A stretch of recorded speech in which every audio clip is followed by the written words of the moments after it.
imagination simply contained in the mind? Or does it tap into an unseen world with messages waiting to be told? There is a place where legends cross over into our world, where strange visions and whispers beckon, and superstition takes hold. Step into the Black Cat's shadow.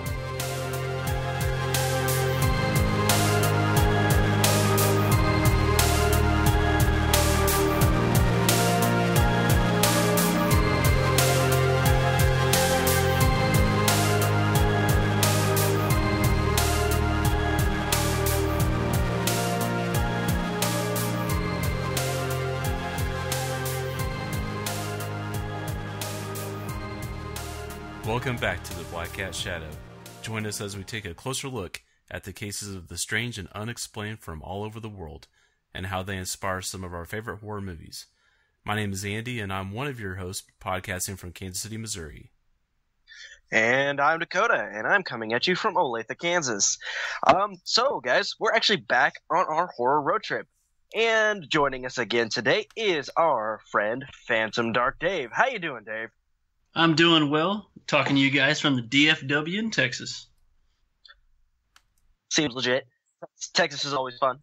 Yeah, I'm a hitchhiker today. I'm just going with you guys. That's fine. Yeah, you mentioned Texas. We're only 2 states away from being in Texas. So we got Colorado, then New Mexico, then Texas. Working your way down.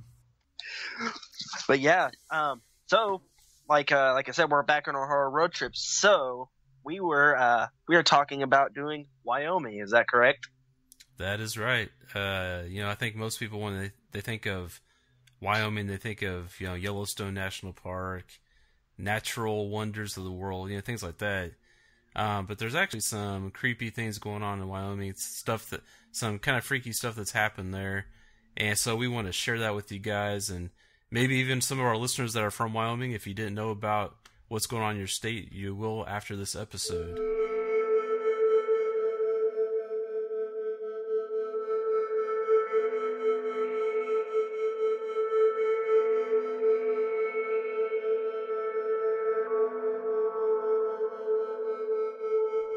Well, I hope they do know what's going on in their state, specifically because, there's not a lot goes on in Wyoming. Yeah, so one of the legends I ran across here is the Headless Bride, who haunts the Old Faithful Inn. And I actually didn't know there was an inn named after Old Faithful, but apparently there is. And according to the legend, the bride was a rebellious teen. When are they not? But she was actually, her parents arranged a marriage for her, and she didn't want any part of it. Her parents were wealthy, and they wanted to, they wanted her to marry, into power or whatever, to expand their wealth, expand their power, things like that. But instead she wanted to marry an older house servant. So, and the father, he attempted to convince his daughter that the servant would just use her and get rid of her. And, he actually made a condition of their marriage that the couple would receive no financial assistance other than their dowry. He was trying to scare the servant off into not marrying his daughter, because then, if he figured that the servant was just after their money anyway. But it actually didn't work. So the couple actually went to their honeymoon at the Old Faithful Inn. And sure enough, the girl's new husband wasted their entire dowry gambling, and he actually became pretty violent, and he disappeared. He just magically disappeared when the money ran out. And but the hotel staff later on, they found the girl's dead body. It was left in the bathtub in the room, and then they found her severed head at the top of the hotel's crow's nest. And so over the years, people have claimed to see her ghost dressed in white and missing her head. So, and actually she carries her head under her arm. So that'd be pretty freaky to see, I would think. You're wanting to chill in Yellowstone and you get to see a Headless Bride. Yeah, that would be kind of sketchy. Do we have a time, like a year that this supposedly happened in? Sounds like an awesome bride for Sleepy Hollow, right? Yeah. The headless couple. Yeah, I could see that. A headless Well, I think it'd work best for him though, because I mean, he could just like knock the head out of her arms and just like bury it if he doesn't want to hear her talk. Yeah, this is true. Of course, she'd still be talking underground. Yeah, I mean, but how cool if she climbs up on the horse with him? They're both riding off, and neither one has a head. Yeah, I could picture that. The heads are in the saddlebags. Actually, that would look like a. We're not going there. It looked like a trailer hitch. Is that what you're trying to say? I think something like a scrotum. Yeah. So the legend actually started in 1915. That's in New York. So I don't know how it got to Wyoming here, but I guess. Well, I could see urban legends. Urban legends do travel a lot. I mean, if somebody's coming, because this is a famous hotel, obviously. The rich family actually lived in New York. The father was an owner of a shipping company, and so they were like, they eloped when they got married, her and the servant, and so they were like on their way to Yellowstone for some reason. I guess they wanted to check it out. I don't know. I guess it was a big thing back then. I mean, I guess it's a cool place now, I guess, if you're into that. But yeah, so I guess on the way to Yellowstone, he spent all the money at taverns playing poker. And they had actually been a month into their honeymoon when they ran out of money. So, and there wasn't even enough left to pay their hotel bill at the Old Faithful Inn. So I kind of have a comment about that story. Something I've been doing a lot of research on. I've been doing a lot of research into demonology since we were talking about last time we were together. We were talking about H.P. Lovecraft, and so I started getting into like the Cthulhu mythos a little bit, and then I started looking up demonology. We've always talked about like negative energy, ghosts, and all that. Different types of things. They talk about it in the Bible too. That negative energy is created from negative things. So drinking, gambling, stuff like that. That could have invited an evil spirit into him. So I kind of see a little bit more deeper lore into it, if possible. But I mean, it's Wyoming, so I don't know if they thought too far into it. I'm not trying to diss on y'all from Wyoming. It's just it's kind of funny because you're talking about they lived in New York and they decided to go to Wyoming, and I mean, 1915. They go by horse and carriage, or I mean, I don't know. Was the automobile out? I know like 20s and stuff they had automobiles, but that's a long. How long did it take to get to? Let's go get eloped. It might take 6 months to get there, but it'll be a good time. Well, I mean, I'm pretty sure they would have gone by train. Don't you think? Guess I forgot about train. I don't know about how they got there, but I guess the Old Faithful Inn was quite the fashionable destination back then in the early 1900s. So it's kind of like the one of the places to go to on your honeymoon back then. That was pre-Vegas, right? Yeah. I was about to say I was thinking more Cancun. Oh yeah, that too. Yeah, we're gonna go get crazy at Old Faithful Inn in Yellowstone. So you guys know, Wyoming was kind of quote unquote founded in 1890. So that's only like 25 years after, and they're already getting these hauntings and paranormal, experiences going on. And that's one hotel, but apparently there's a lot of hotels kind of booming in Wyoming that aren't doing so hot. There's one that I want to talk about called the Virginian, which it's located over in, I think it's called Bow, Wyoming, or Medicine Bow, Wyoming. And it's called the Virginia Hotel because it's pulled from the novel The Virginian that was adapted into some films, but the novel was written by Owen Wister, and the idea was the hotel was built to serve a broad clientele for all kinds of business dealings, and instead it just became kind of this hot spot for paranormal activities. So there's nothing too specific as to who or what is there, but they talk about cold spots felt throughout the hotel, apparitions or actually appear in front of the guests, which, hey, I'm there, right? They talk about music from older eras are playing, and there is a ghost that sometimes appears and helps the staff, which is kind of weird. That's a nice ghost, right? But I guess they figure it was a former employee or something. But I was checking it out, And apparently, the description's really good. You can see pictures online, but it has like a Victorian gold and kind of burgundy medallion type wallpaper, velvet drapes. It's got 12-foot ceilings. I mean, the whole thing's been, renovated and kind of devoted to that Western hospitality. But, I was just thinking about it. It's a 3-story concrete beauty. This sounds kind of awesome. You can actually make reservations right now. Oh, nice. Well, it's interesting that wasn't like some kind of crime or something that kind of triggered everything. It's just haunted, and they don't really know why, I guess. Yeah, everything I was reading on and watching videos on and everything, I was hoping to find something specific. And, this is the biggest hotel from Denver to Salt Lake City, so you think they'd have a story. Ley lines. Uh-oh. Get a map, get a ley line overlay, and let's check it out, because I'm pretty sure it might be the cause. There it is. Yeah, we talked about ley lines before in a couple other episodes, how they kind of crisscross the world, and usually when they intersect, weird things happen for whatever reason. So it's an interesting thing to look at. There's Fort Laramie in Wyoming, and it's a long history as a trading post, and then actually a military fort.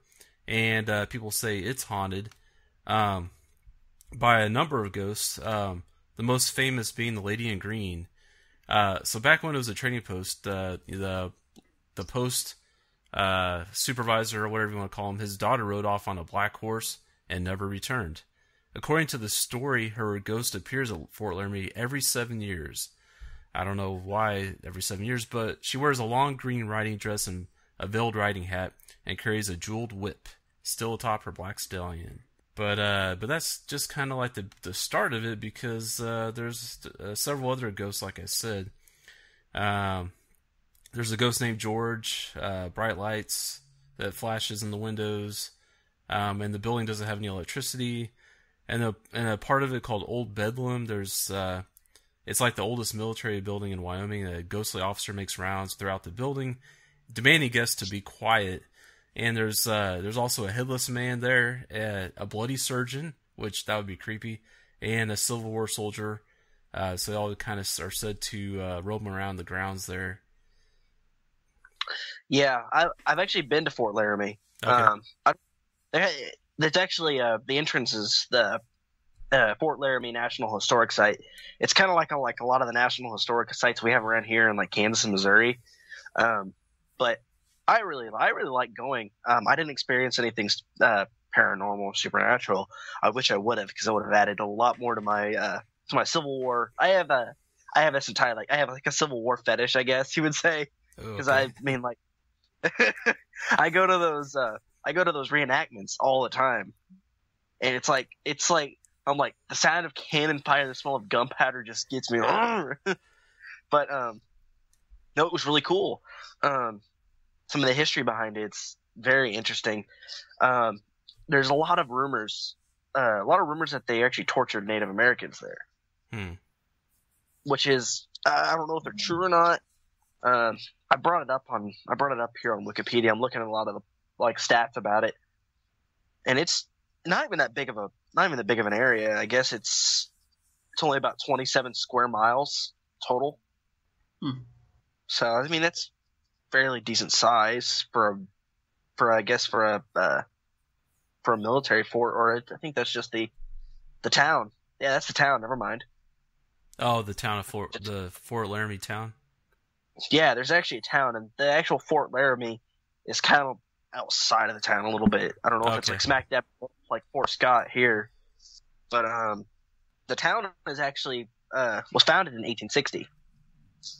When the fort was actually put in place, and when they started building around it, it was a Pony Express station, is what it started out as. And that's pretty much all the history they have on the whole town and the fort.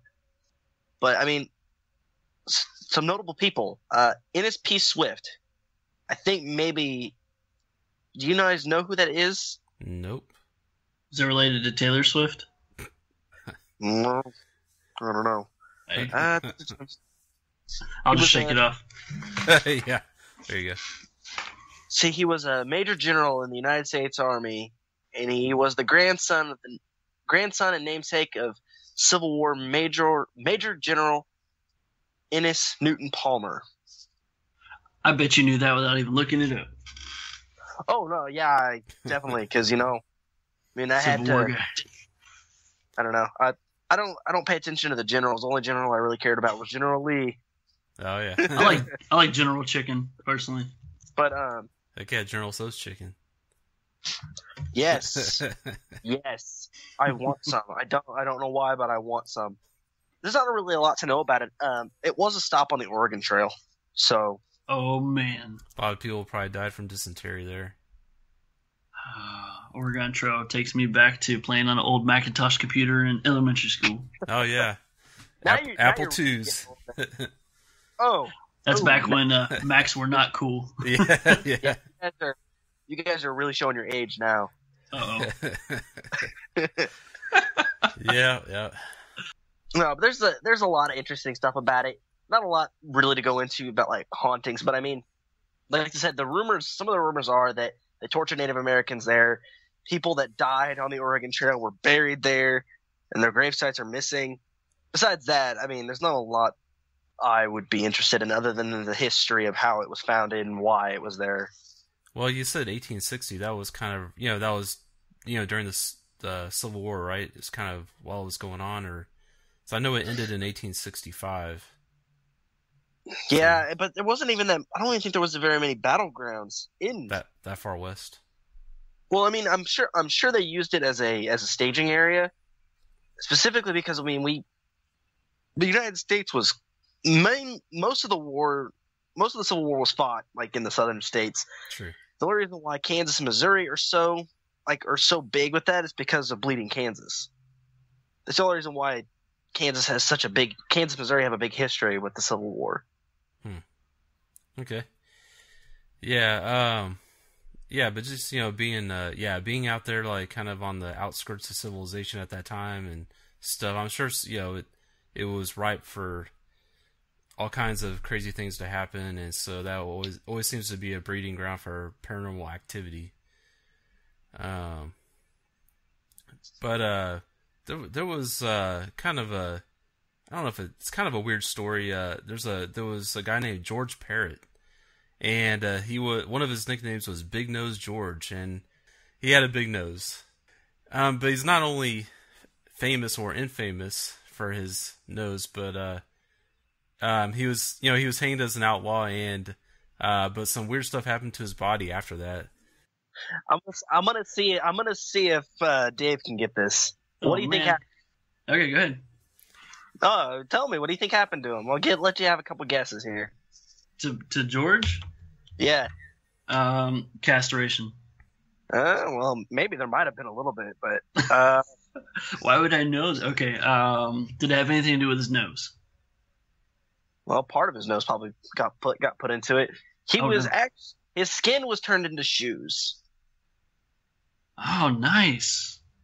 See, they should do that more often. Just saying. Hey, that's fine by me. I mean, I would love to be made into a pair of shoes and put on a homeless kid's feet. Wow, that's dramatic. Good job. I was thinking that just brings a new term to Foot Locker, but okay. Yeah, so Dakota's gonna save the world. one shoe at a time. That's right. So George, he was this outlaw. He was like just part of the band of thieves, and they, I guess back then they openly bragged about their crimes, and just kind of like basically like taunted, law enforcement. But in Montana, it actually kind of caught up with him. He was finally killed by an angry vigilante mob of about 200 people. But after his deaths, there was these doctors. There was Thomas McGee and John Osborne.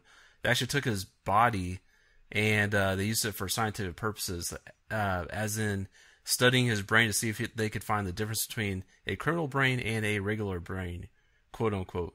But they found nothing, and then they just did all kinds of other weird things to his bodies. But they actually made a death mask of his face, and the they skinned his chest and sent the skin to a tannery, and actually had it made into a medicine bag and, like Dakota said, shoes. And his skull cap was used as an ashtray too. And they kept the rest of his dismembered body preserved in a whiskey barrel for over a year while they continued to do experiments on it. And then the barrel was like forgotten about until 1950 when it was like found later, in what used to be the doctor's office. But by then it was just bones in the barrel, so it wasn't like his remains. I guess it was his remains, but just bones at that point. Imagine if it was preserved and there would have been like little bits of muscle floating around in that barrel. Yeah. That would make for an awesome newspaper cover. Yeah, you're pretty gross. I know. I'm having a really messed up day today, so I'm going all out here. No, that's all right. I was over here Googling Big Nose George, and yeah, man, you can find the boots, the shoes. he was a hot marketing item. They should make a horror movie with Big Nose George. Yeah, he was like the Ugg boots of the Wild West. Another hotel that I was looking at, you guys happen to come across the Irma Hotel? IRMA? No. No, go ahead. Awesome. Okay, there's not much to it, but it stood out because it was kind of cool because it's located in Cody, Wyoming, and it was originally built by Buffalo Bill. Okay. Oh, okay. And, yeah.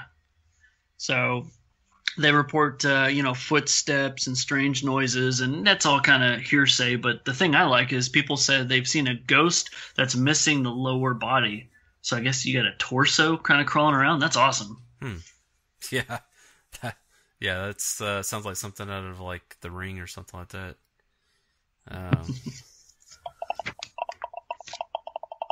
Isn't that The Grudge? Calm down. Oh yeah. Same stuff. Hey, it's all J horror. I mean, come on. Well, since we're talking about it, side note, which one did you like better, The Ring or The Grudge? Grudge. I agree. Andy? I don't know. It's been a while since I've seen either one of them.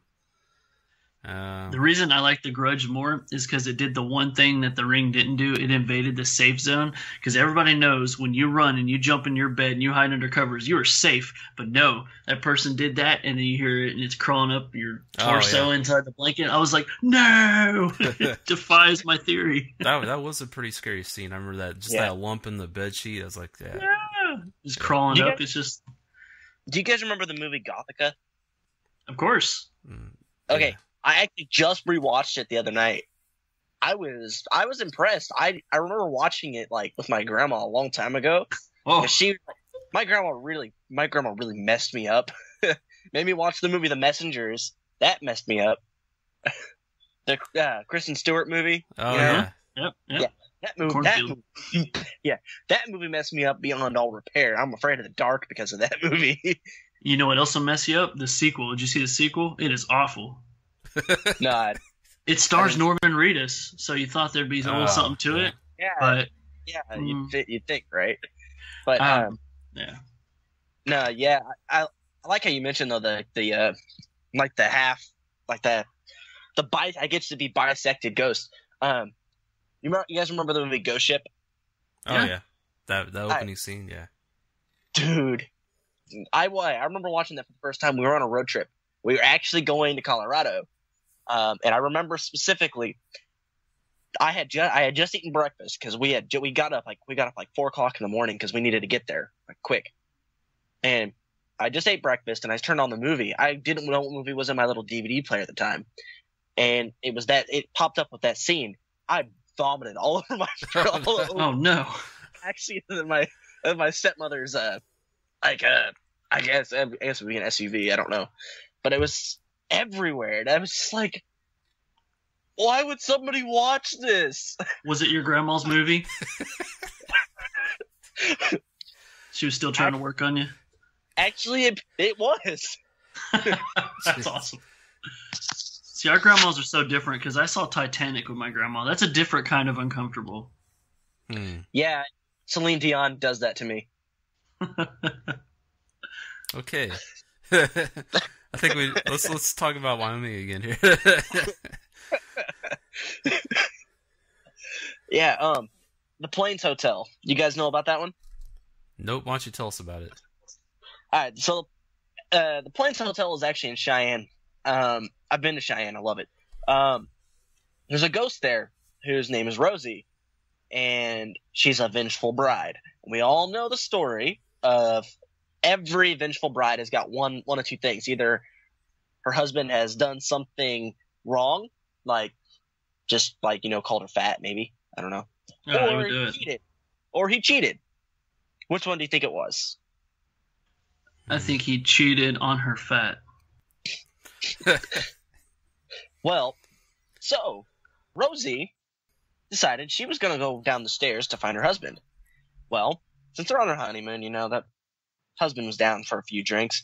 Well, as he was walking up the stairs, she was walking down the stairs. He was walking up the stairs with a prostitute. Huh. So, what she did in a jealous rage, ran up the stairs, grabbed her husband's gun, came down and shot them both. Now, supposedly, there is a ghost of Rosie, because she committed suicide afterwards, obviously, because, that's what every vengeful bride does. Mm-hmm. Doesn't sound very vengeful, does it? No, not really at all. And then, there's a ghost of the prostitute, and a ghost of the husband.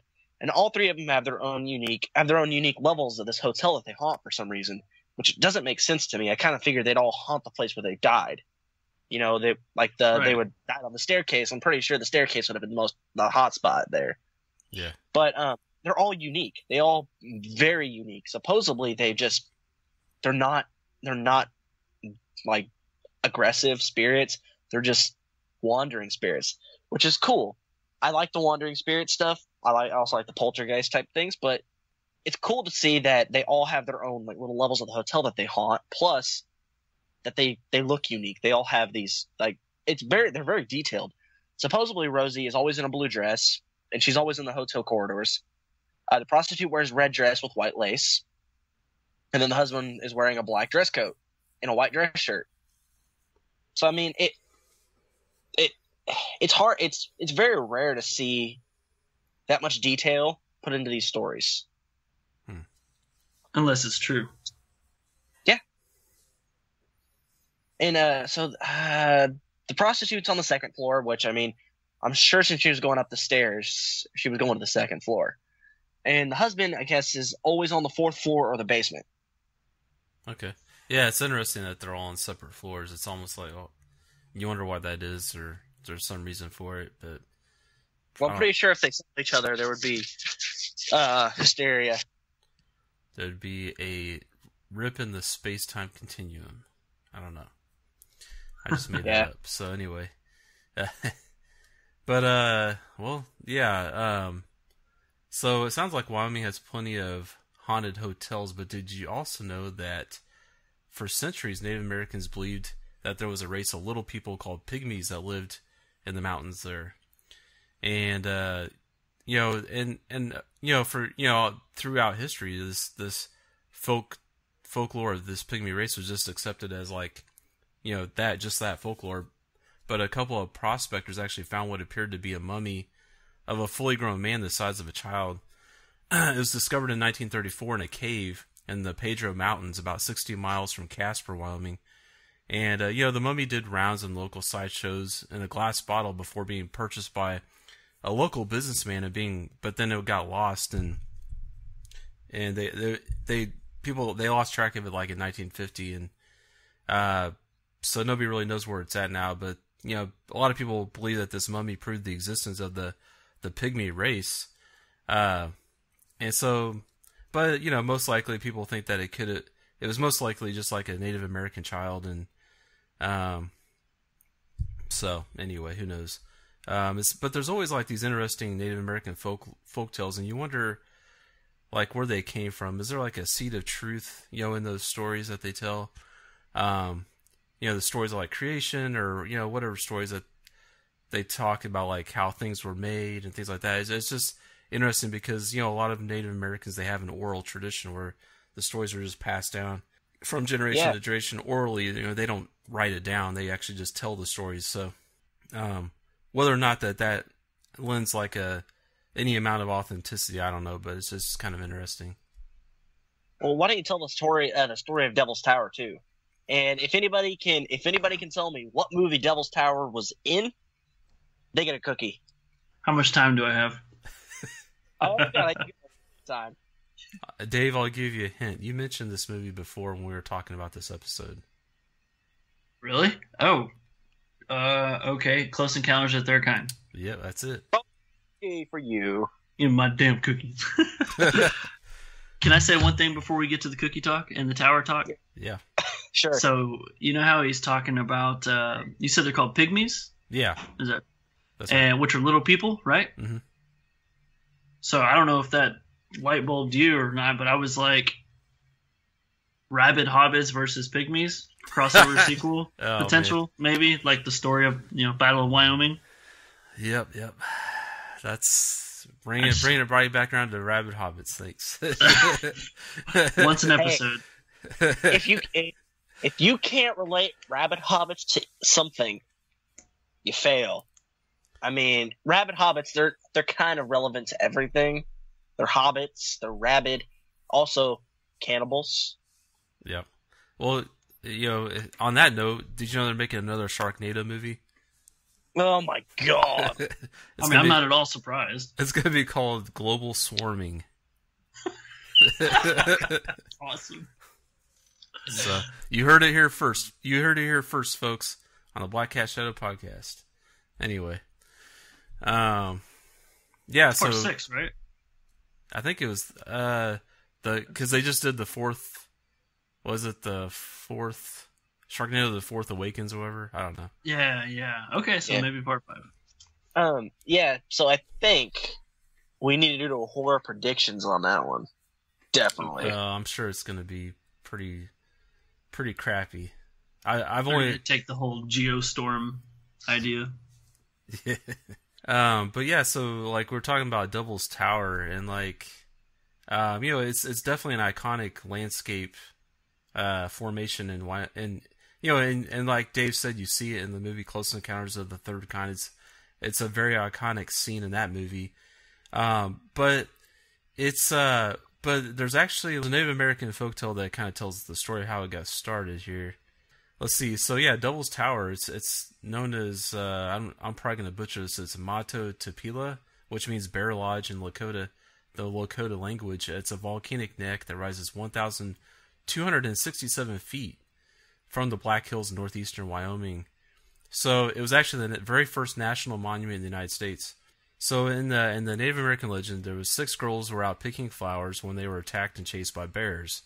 And so they say that the Great Spirit, which is God, felt bad for them and raised the ground beneath their feet.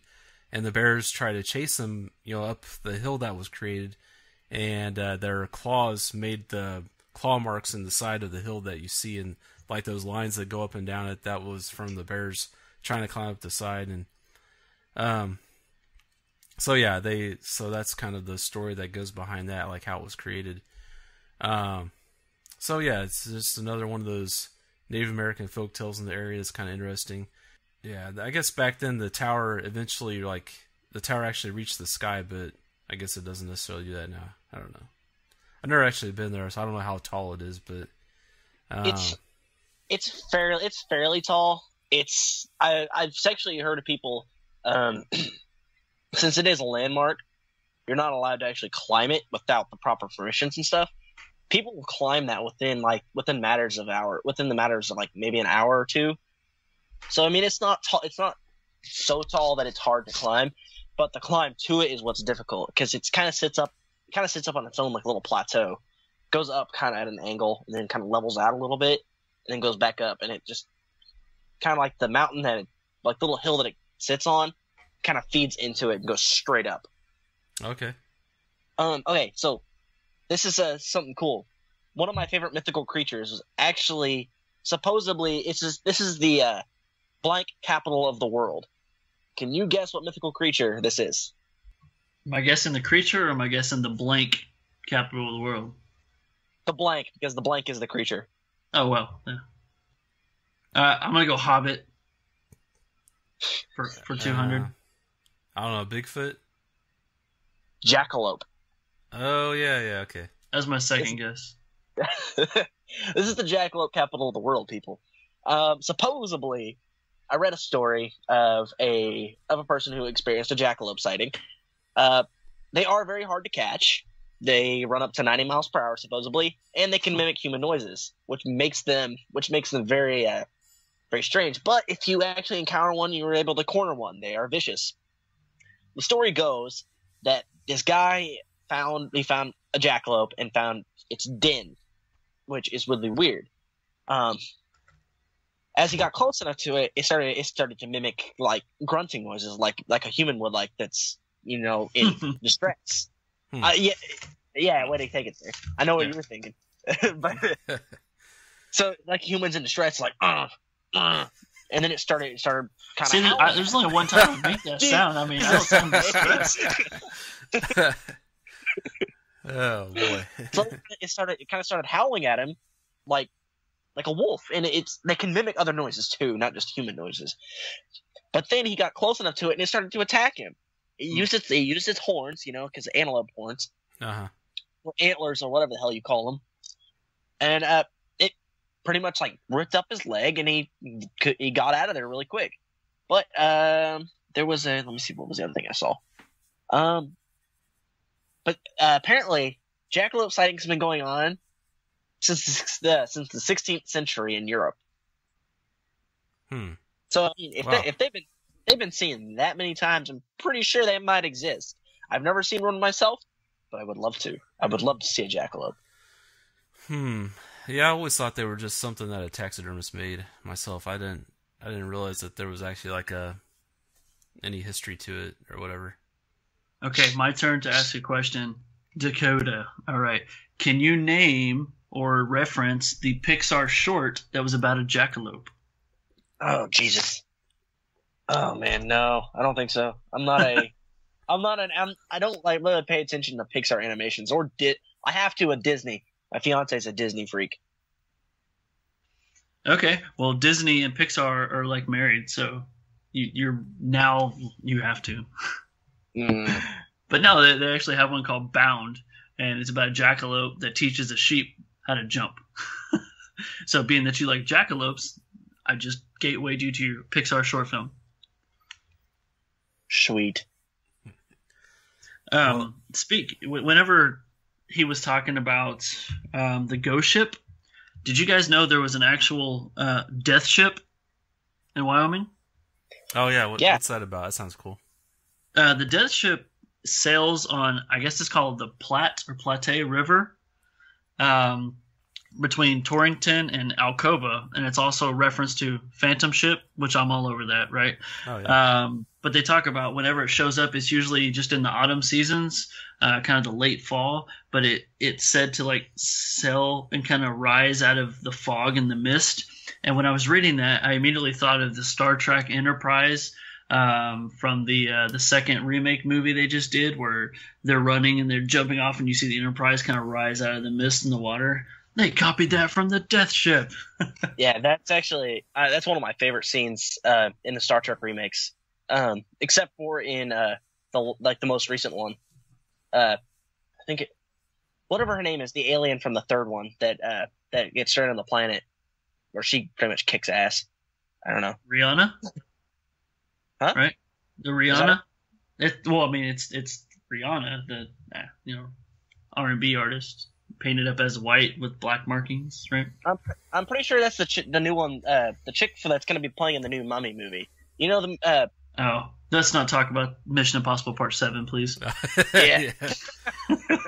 Yeah, I can't stand this script or the idea for this new Mummy movie either. It looks stupid. Yeah, I heard your episode there, Dave, on Terrible Terror. Yeah, Terrible Terror. Yeah. So you guys were talking about remakes, and that's a pretty cool episode. I'd say people check that out. But yeah, I was kind of let down. Like when I saw that trailer, I was like, no, because it sounds like like what you guys said, it's going to be like this action movie. It's going to have Tom Cruise in it, and they're trying to make it like a superhero multiverse type thing, and it's just like, Well, yeah. Did you hear like who the guy Russell Crowe's playing? He's playing Dr. Jekyll. Mm-hmm.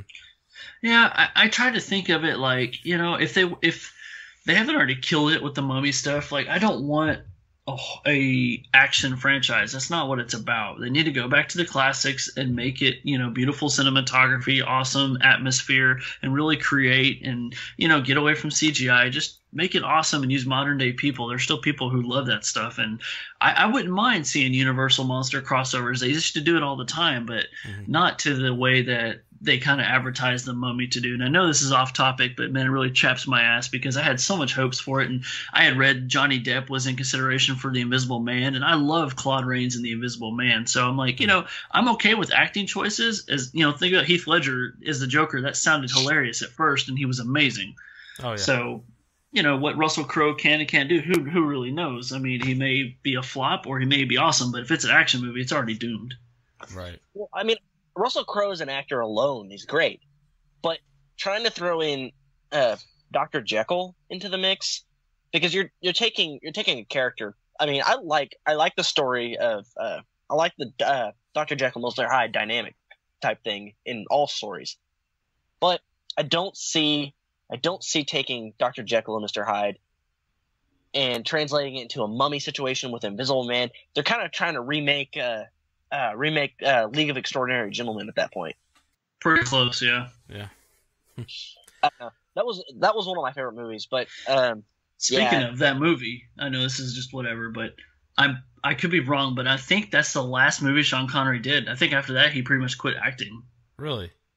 You might check that out at some time, IMDb that, but I think The League of Extraordinary Gentlemen was the last thing Sean Connery pretty much did full feature. Interesting. Yeah, that was his first major motion picture, I think, because I've seen him in other things before. He wasn't like a lot of shows. You know what I would like to see? I would like to see him in a horror movie. I have not seen a horror movie with him in it. We are talking about Sean Connery, right? Yeah. Have you seen Dr. No? Yeah, that's a James Bond movie. He was James Bond. Yeah. Awesome. Yeah, Sean Connery was one of the best James Bond. Just saying. All right. Him and Roger. That's besides the point. But yeah, let's get back to this ghost ship. Death ship. Yeah, death ship, ghost ship, same thing.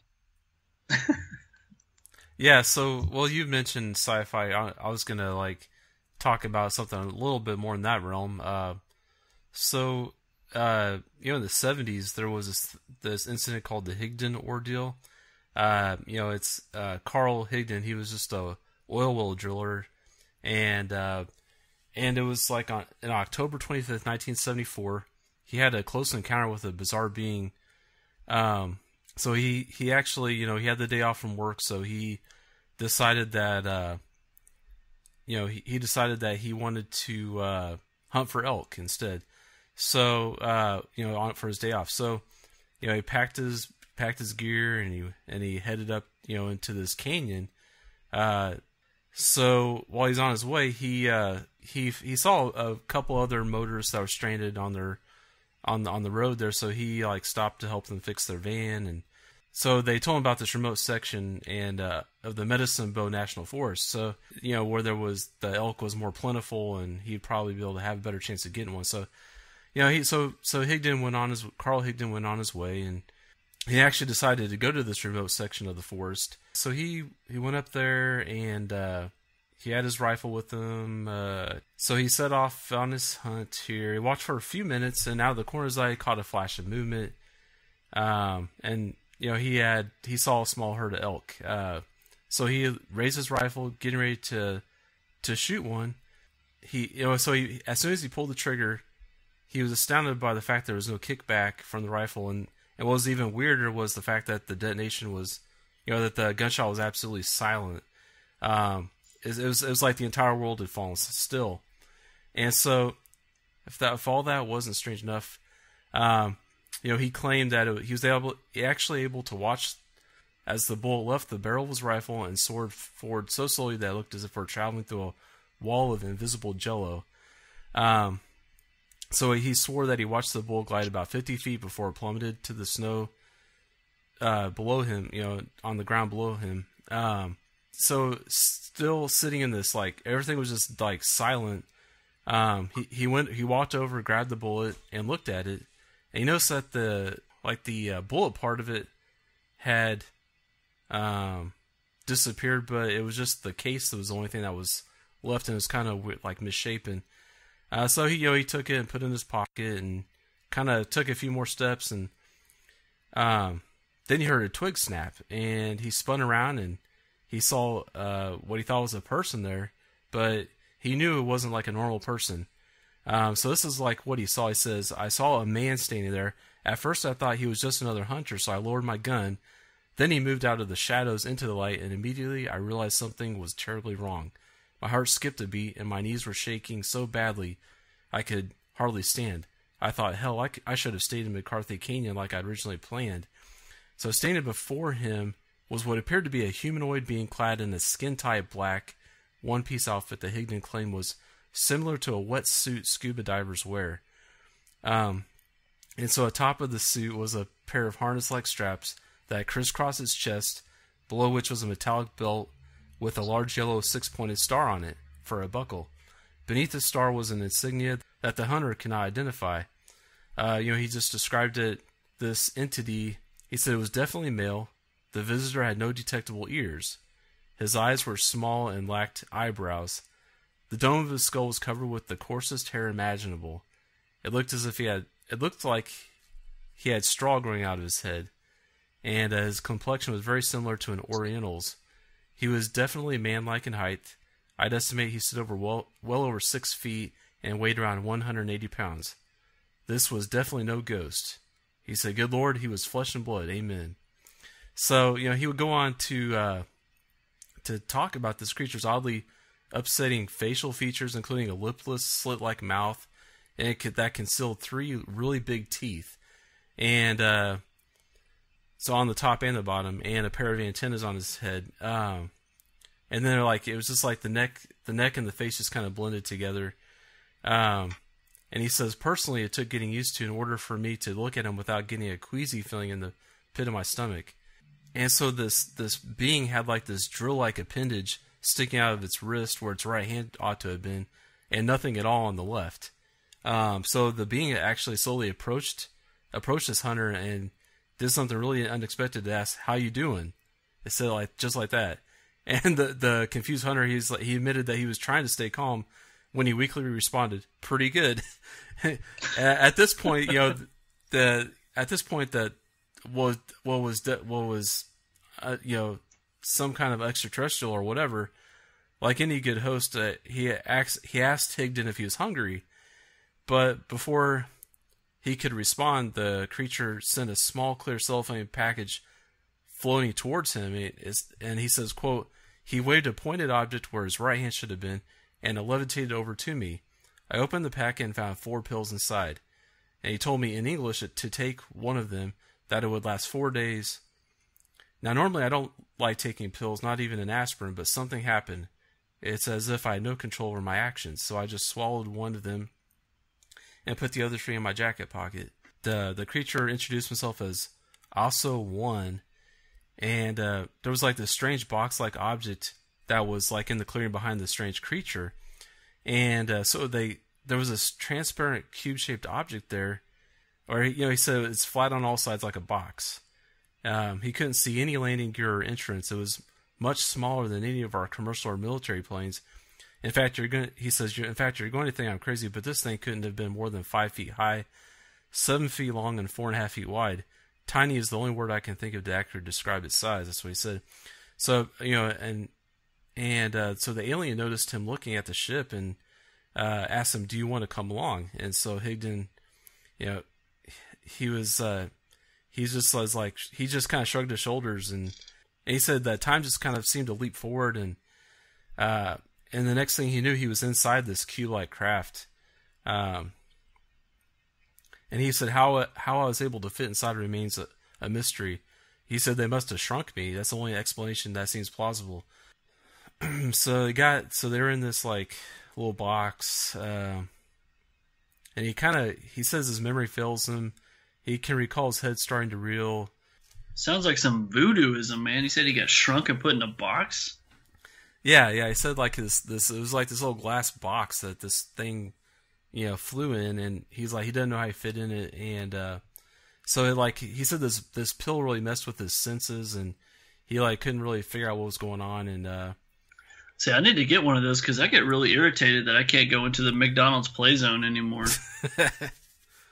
Yeah, so when you were describing this alien, it kind of reminded me of the Cenobites. Leather, like black. Yeah, there was definitely like an S&M thing going on. Yeah, so he goes on to you can read more about like what else happened to him, but like they kind of went on this little flight and saw some weird things. So yeah, so he is actually like it went through all those weird things, and like the next thing you know, he was like on this dirt road, and he just didn't know how he got there, and so it's kind of creepy, just like how there's always like missing time associated with these incidents where people meet these aliens or whatever they think is aliens. So it's kind of creepy. I'm always fascinated by like weird disappearances, and there's like this series of books called Missing 411, and it's by an author named David Paulides. I think it's Paulides. That's how you pronounce it's how you spell his last name. And the books are called Missing 411, and it's all about people that have went missing in national parks, and how he believes that there's like this kind of a conspiracy that the government's covering up all these disappearances in these national parks. But anyway, so there's this case of this disappearance of Don Kemp in the early 80s. There was a SUV found in the middle of the Wyoming prairie. Its doors were open, the engine was running, and the clothes were scattered all over the highway. The owner of the car, 35-year-old Don Kemp, was nowhere in sight. And 4 years after he disappeared, his body was found just a few miles from where his Blazer was abandoned. The sheriff believed that he froze to death in the blizzard 3 days after he's lost, but Don's mother doesn't really think so. She believes that her son was murdered.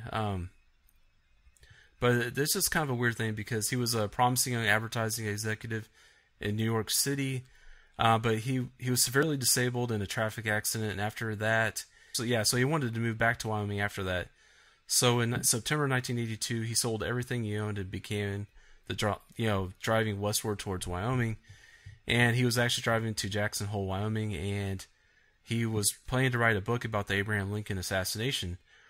And the day before he disappeared, he was seen at a museum in Cheyenne, and so I guess when he left, he apparently left one of those attaché cases, but in it were like his traveler's checks, his diaries, and his driving glasses.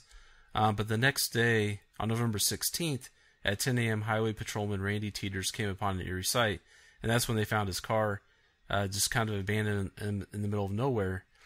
And so then they just saw a single set of footprints leading away from the car into the prairie. And I guess, it had snowed, so they saw his footprints in the snow. So they just determined that he wandered off alone. So they did search for him. They actually had they flew over the area for 2 hours, I guess in a helicopter. But they couldn't find him, and they did find a duffel bag later on near the set of footprints, kind of with all of his belongings in it.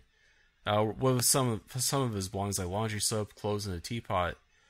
And so they followed the tracks to a barn about 6 miles away from the highway, and inside was a pile of sticks arranged to start a fire, and 3 of Don's socks. And so, like 3 days after he disappeared, a blizzard made it impossible to continue the search, so they stopped. And so 3 years later, a group of hunters actually discovered his remains just a few miles away from where his SUV was found. But they did an autopsy on his remains, and they didn't show any signs of foul play. And that's kind of where it should end. But what the weird thing is, about 5 months after he died in the blizzard, or he was supposed to die, he was actually seen 150 miles away in Casper, Wyoming, not once but twice. He is reported to be at a traveling exhibit of Abraham Lincoln memorabilia and at a local tavern. And actually, one of Don's closest friends got back from vacation and found a couple of messages. She found 6 different telephone messages from Don on her answer machine, and but she says she was certain that it was his voice. And he just says, "I'd like to speak to you and call me," and a phone number. And so she called, there was a man that answered the phone, but it said that Don was out.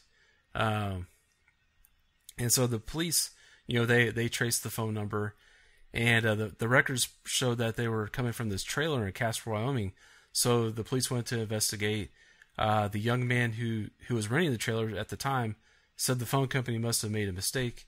The police captain, he interviewed him several times, and they said, he told him on all occasions and all interviews that he had no knowledge of the phone calls and that he had not made the phone calls. He showed him a picture of Don Kemp, and he didn't know who he was. So Don Kemp's mother wasn't really satisfied with that. She went to Wyoming to conduct her own investigation, and she thinks that the guy that lived in the trailer has something to do with it. But the police were never able to have any evidence or really suspect him of doing anything. So it's kind of one of those weird things, one of those weird disappearances that nobody has any explanation for. Yeah, supposedly there are a lot of disappearances in Wyoming, especially in the places that are uninhabited. There's a lot of areas, specifically around, because where Yellowstone National Park is. Before it was a national park, there weren't very many settlements there. Part of the reason was because of the geyser, Old Faithful.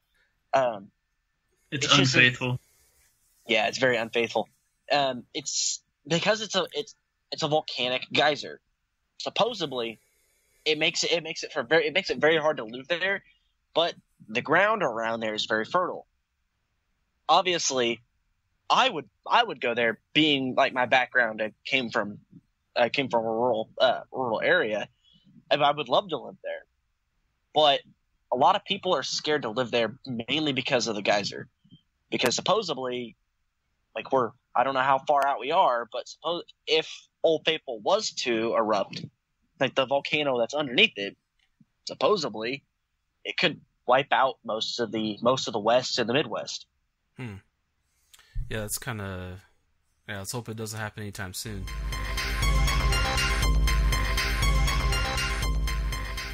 There's an interesting thing I found, and it's... some people call it a murder zone in Yellowstone National Park.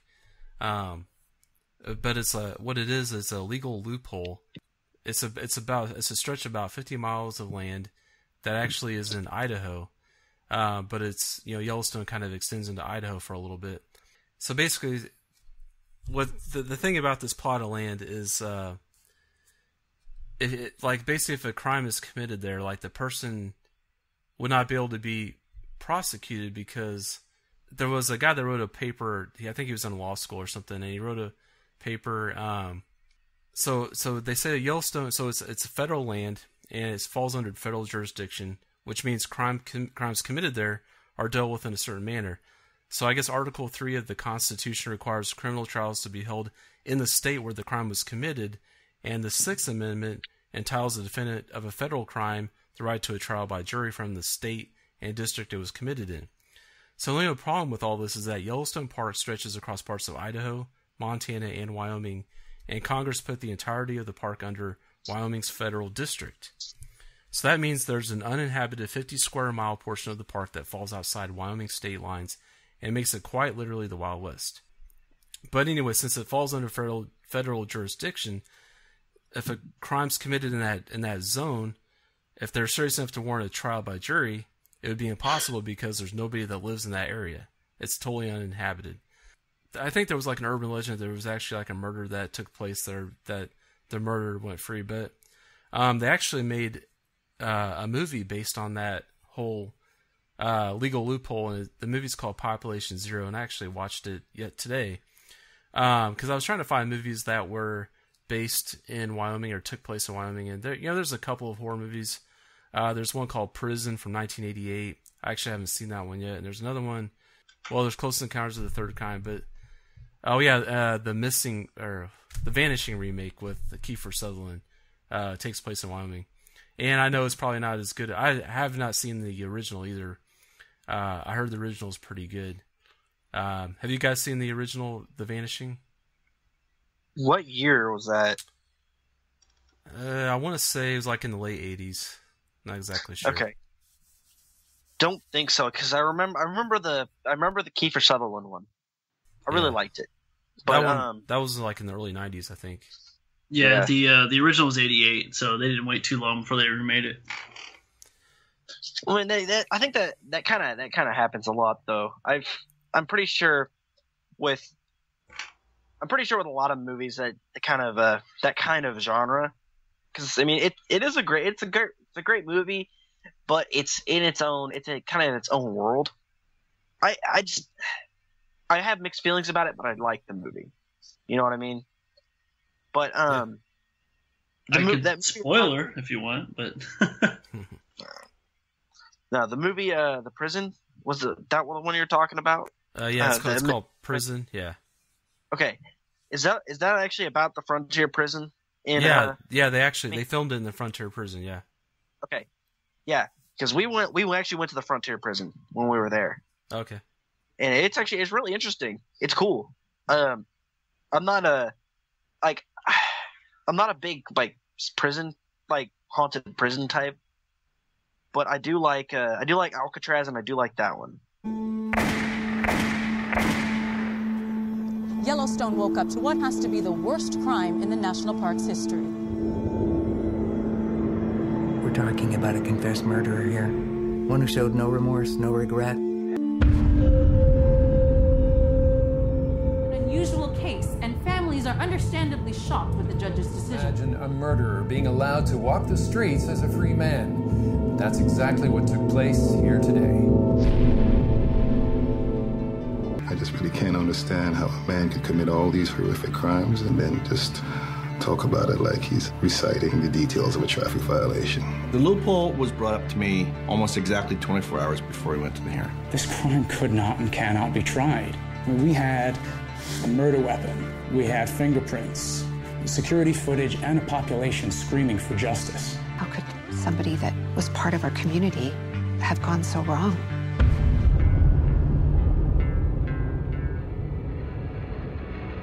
So I mentioned this movie Population Zero, so I'm just going to do like a quick review of it here because I was curious about it. But so it was released in 2016, and I don't know, certain places I looked described it as a found footage horror movie. So I had a certain expectation when I started it, but it was directed by Julian T. Pender and Adam Levins, and they're not really known for much else. I think they do some documentaries. The story's by Jeff Starenchuk. I don't know how you pronounce that, but he doesn't really. None of these guys have really done anything else that you've heard of. And the cast is pretty much people that I've never seen before either. But the Julian Pender, the director, is like the main actor in this as well. So it's based off this legal loophole that I was talking about. And so Julian is this documentary filmmaker, and he wants to make a documentary about the murder of 3 campers in Yellowstone National Park. And the thing that makes this case unique is the fact that the murderer, he was named Dwayne Nelson, was never convicted even though he confessed to the crime. He was acquitted based on the legal loophole. So Julian, the director, he travels with his cameraman and they go to Yellowstone to interview the authorities that were involved. And then they go to Dwayne's hometown to talk to the locals and hear what they have to say about the killer. Since it was a small town, everybody there knew him, or knows him. After they interviewed a few locals, Julian starts to notice inconsistencies in the information people are telling him in his interviews, and he feels like there's something more going on and people are hiding something. So he keeps finding clues and trying to shed more light on the mystery of this murder, and he wants to find out if there was an actual motive to the murders because Dwayne, the murderer, he says it was a random act of violence, and that was one of the factors that led him to not being convicted. So, I guess if they were able to find a motive, it would be premeditated, and then he would actually be able to go to trial for that. So Julian wants to kind of like be the one to break this case and find the connection between the victims and the murderer, and see that justice is served. So as the film goes on, we actually start to question if the filmmaker is becoming too obsessed with the case, or if there is really evidence out there that somebody may not want found. So this, like I said, the film was described as like a found footage horror movie. And, in IMDb, it doesn't really call it a horror. So I probably just walked into this movie with like the wrong like expectations or whatever. But it wasn't really like a horror movie. It was more like a crime mystery type movie. There was definitely some tense scenes in it. It had a good mysterious like feel to it, which I liked, but there was maybe like 3 minutes of horror like towards the end. But I'm not going to really spoil it. But I thought that it did have an interesting story. I was really pulled in by the mystery, but I wanted to see how it all turned out. It wasn't predictable. I appreciated that. I thought the acting was pretty good for the most part. There was some dialogue that kind of had some bad delivery, or it was a result of just the writing that wasn't so great. And I thought that it had really good cinematography, and I think one of the directors, he was like a cinematographer from like some documentaries. So there was some really cool shots, really good shots of Yellowstone with a lot of time-lapse shots and things like that. It looked pretty. The way this was set up, I didn't say this already, but it was set up like a documentary, but it's actually like a mockumentary. It's all fiction, but it's set up like a documentary. But the movie was well paced. The tension was building throughout, and it had a really cool score. It had an eerie score. It added to the mysterious vibe. It was entertaining. The movie was, and as it goes on, it kind of has some real life implications to some things that go on in that area. And it was a fairly short movie. It was like an hour and 24 minutes long, so I don't think it was too long. It was just the right length for that story. But like I said, it was a little disappointing because I thought it was going to be horror, and maybe that's just my fault. But anyway, but it's not horror. It's a good crime drama mystery movie. So I guess if you're into that kind of thing, check it out. So overall, it was a good production. It didn't they didn't really have any special effects to speak of. They didn't need like high production values because it was more of a documentary style. So, but the story was somewhat underdeveloped. They kind of made you think the plot was going in a certain direction, and it didn't really they didn't go anywhere with it, so that was disappointing. And the suspense wasn't really built up enough. It was only at the very end that I feel like there was like a deadly threat to the characters. So I would say, I paid $4 to watch it. I don't know if I would recommend that, but if it ever comes on Netflix, I'd say, it's definitely worth a watch. Or if you can watch it for free, check it out. But if I had to rate this out of 10, I would give it a 7.5 out of 10. And so anyway, so that's the movie that I found that kind of took place in Wyoming, and I wanted to talk about that just briefly. I kind of got into it a little bit. And once I kind of realized it wasn't scary, didn't have any real horror to it, I kind of lost interest. But it is kind of gripping. The story is interesting for me, just because the story behind it kind of gets you, and you kind of like, okay, this is kind of out there a little bit. I don't know how this is accomplished, or how something like this could happen. But like I said, I lost interest, and I just I started multitasking, and I got lost in it. And then once it was over, I was like, I didn't even realize it was over. Obviously, an hour and 24 minutes goes by real quick when you're multitasking. Yeah, and I think that's like a thing that a lot of people will fall into. They're going to go into this thinking it's like a horror movie. You look at the poster and it's got like this like skull overlaid over Yellowstone National Park, and it looks really cool. And I think there's even like a quote, like one of those bylines by Shock to Drop, which is like a horror news website. But yeah, it's they do a really good job in this documentary of explaining this legal loophole, and so it's informative if nothing else. I don't think this was really Wyoming's crowning jewel for movies. Yeah, I mean, like I said, there's Close Encounters of the Third Kind. That's probably the most well-known movie that takes place there. Yeah, and I mean, it's a great movie. I mean, they've I'm pretty sure that have they made a remake of that yet? No, I'm gonna say not yet. They need to. Great. Now somebody's gonna do it. Yeah. Hey, you heard it right here. It's coming from my mouth. I deserve some sort of like compensation for this. Well, we'll watch it first, and then we'll decide if what we want to do with you. Ouch. No, I was just ribbing you a little bit there. Yeah, I just verified so far, at least in the Internet Movie Database, there's nothing about a remake. So okay. All right.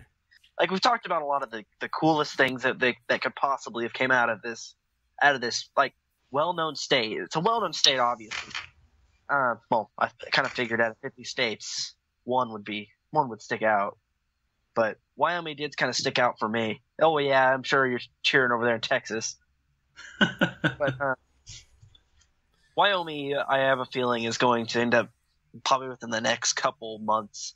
I have this strange feeling that something's gonna shake up the multiverse. I don't know how to put it, but we'll see those ley lines you talk about, and you talked about the explosions in the volcano. It's going to create a sinkhole, and Wyoming's too close to California, and it's all going to go crazy in the Midwest, and then Cthulhu's going to come and take over, right?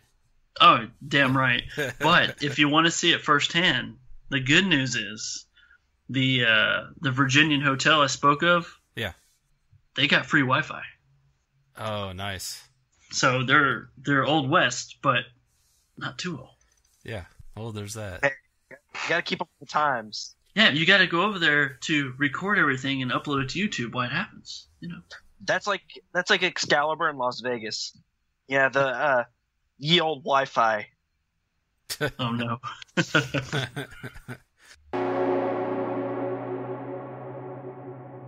Let's see, Dakota, you've got something you've been working on. Tell the listeners what you've been working on here lately. Well, this is something really big, guys. This is something that a lot of other podcasts do. A lot of gamers, the guys that do like the Twitch streaming, they do this. We actually went ahead and set up a Patreon account. We kind of want to get you guys more involved, and there's things that we can do for you guys that it's hard for us to do without having kind of interactions between us. So what we decided to do is set up this Patreon account, and the different levels get you different rewards. So as soon as you guys hear about this, we're gonna post it on Facebook, on Horror Amino and all that, and you'll see.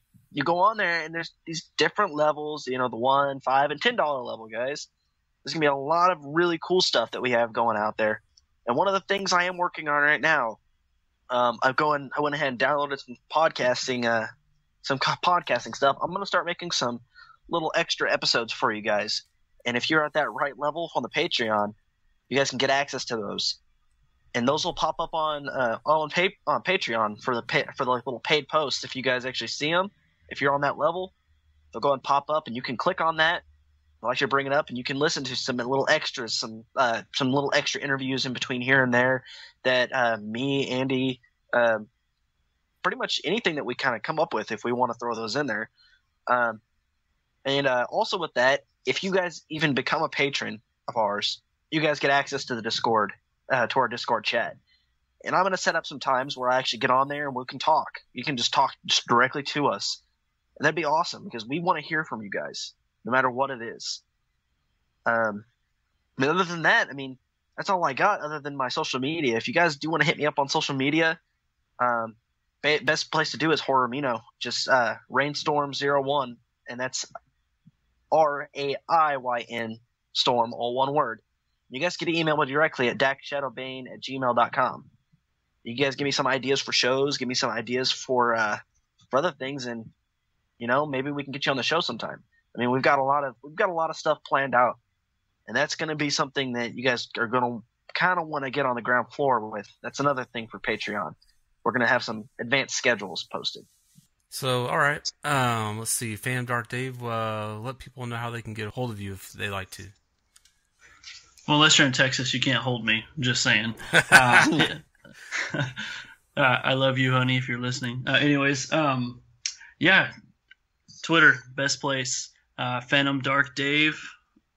Love to interact with people. Anything movie, classic or horror based. Got the YouTube channel out there that you can find under Phantom Theories that my wife and I do. We try to have a lot of fun. We love, just like you guys, we love interaction too. We got ongoing wars, especially about junk food. So that's very near and dear to my heart. But yeah, just stay in touch with everything we're doing. We'll have a TikTok Cinema website coming out here shortly. But yeah, just hit me up on Twitter and we'll keep the conversation going. Awesome. Yeah, looking forward to that. Yeah, and as always, you can find Black Cat Shadow on Facebook and Horror Amino. You can find us on Twitter at Black Cat Podcast. And if you'd like to send us an email, just a general email to anybody on the show, you can certainly do that at blackcatpodcast@gmail.com. Remember, guys, to take a closer look at the world around you, and you may just find that it is stranger and more mysterious than you thought, especially in the Black Cat Shadow.